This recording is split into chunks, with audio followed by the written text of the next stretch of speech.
Hey, ladies and gentlemen, welcome back. I'm Big Brother Wee once again. So, peace and love to everybody and to all a great time. Well, I've actually been meaning to do this for a while, and I'm very, very sorry. It's been 7 months. It's been months since I've actually done a video response to one of my videos that I've done regarding the hijab and Islam in general, about, what is the significance of it. Well, I'm going to go ahead and actually read some of the comments that's been left to me and read some of the people, and hopefully I can get a really good response to it.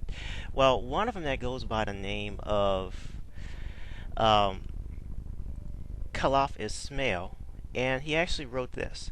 Well, bro, take it this way. If I came to your house, would you put your valuables as social security number, credit cards, money in front of me? No, of course. You would save them in the bank or a safe. Same applies to a woman's body. You must hide these valuables to keep them safe. Please reply in video. Well, Khalaf, it is an interesting analogy that you've pointed out, but you have to remember you're kind of comparing two things like apples and oranges.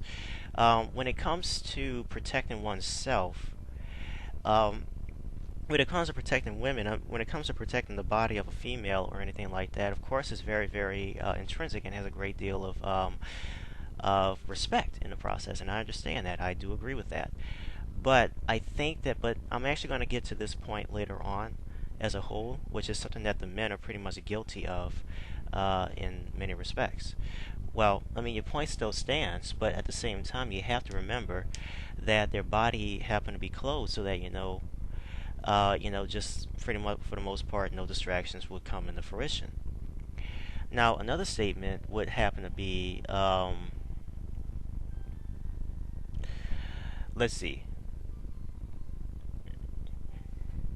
Another thing, man, the thing you need to bear in mind is that human beings are limited and always biased in their experiences, whims, and desires. Now, the question is, are human beings capable to legislate? What is my opinion?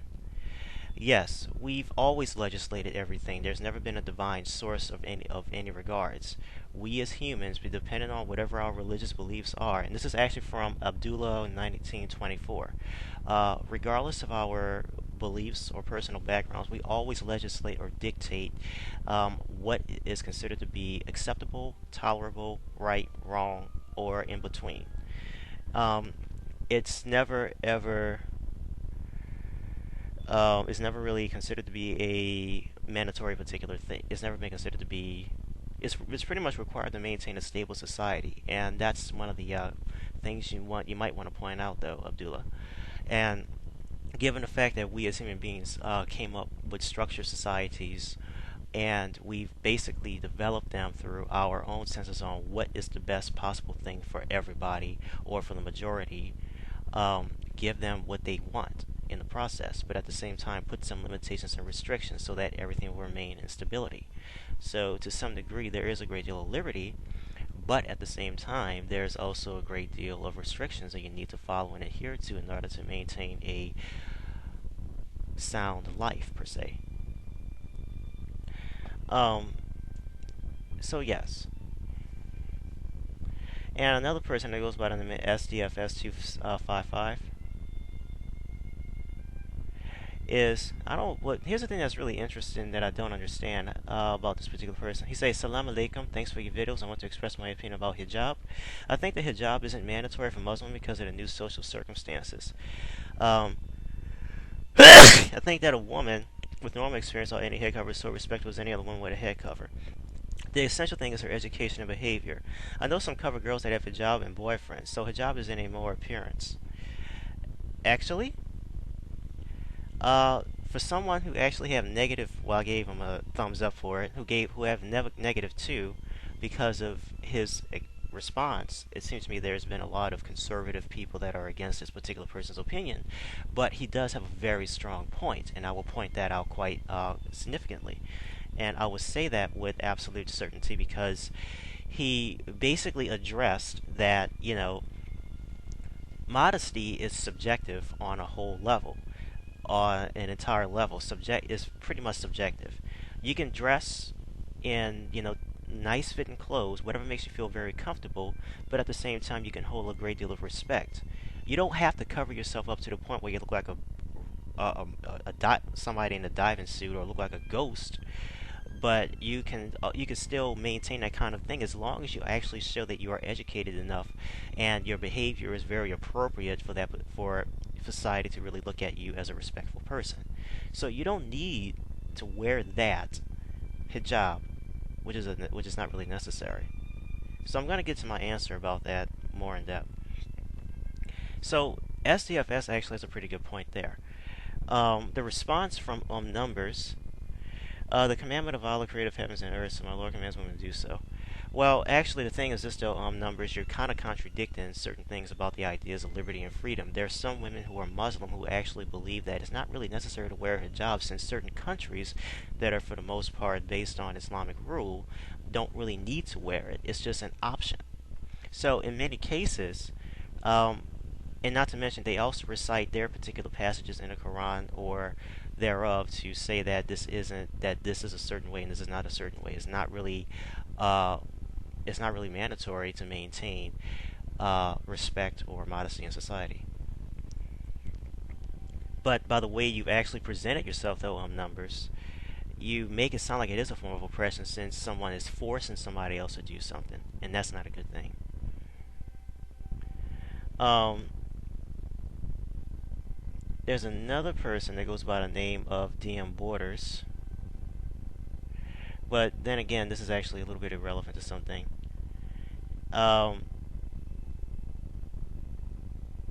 Mira Nicole at work, she's actually another person that I've wanted to respond to. She basically wanted to talk about,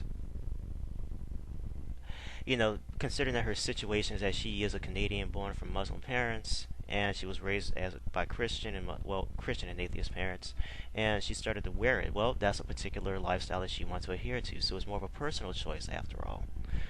Um, I would say that as a whole, on many levels, that it's not necessarily an oppressive form of ideology.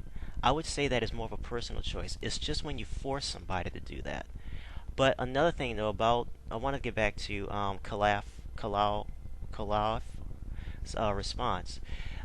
The thing that I'm really want to address is that you're basically giving yourself an excuse, you as men, to justify your reasoning to do certain things, to believe that certain things should be done so that you don't have to get yourself a boner. Now, it's inevitable. Is really, if you're attracted to women, that's perfectly fine, and they don't need to be fully clothed or not fully clothed to really show any kind of modesty or really respect. And this is my personal viewpoint. And the reason why I'm saying this is because as long as the person's educational background and the way they present themselves, not so much in the way they dress, but also in the way they carry themselves in society, is presentable enough for people to give them respect, and they deserve respect wholeheartedly. So in many cases, I think there's some form of phallic-centered kind of attitude as to think that, because women don't really cover themselves up, we're more likely to actually go ahead and start banging them really hard when we see them at first sight, or we get a hard on. Well, that's just a normal sexual response. So it's not a big deal. Well, I know this has been a while. This has been a long time since I've actually did a video response to this, and I'm sorry, ladies and gentlemen, but I really hope that this video response actually helps out a lot of people. Once again, secular ideologies pretty much does apply here, and of course I am willing to open up to different ideas, but I will agree on one thing, that the hijab and wearing it is a form of modesty and a form of respect, but only under one particular aspect. But the truth is that there really isn't a definite or an objective meaning of what it is to be respectful, depending on the way you dress or how much clothes you have on you. So, having said all that, thank you very much, ladies and gentlemen. Hope you enjoy yourselves, and assalamu alaikum, assalamu alaikum and salam to you.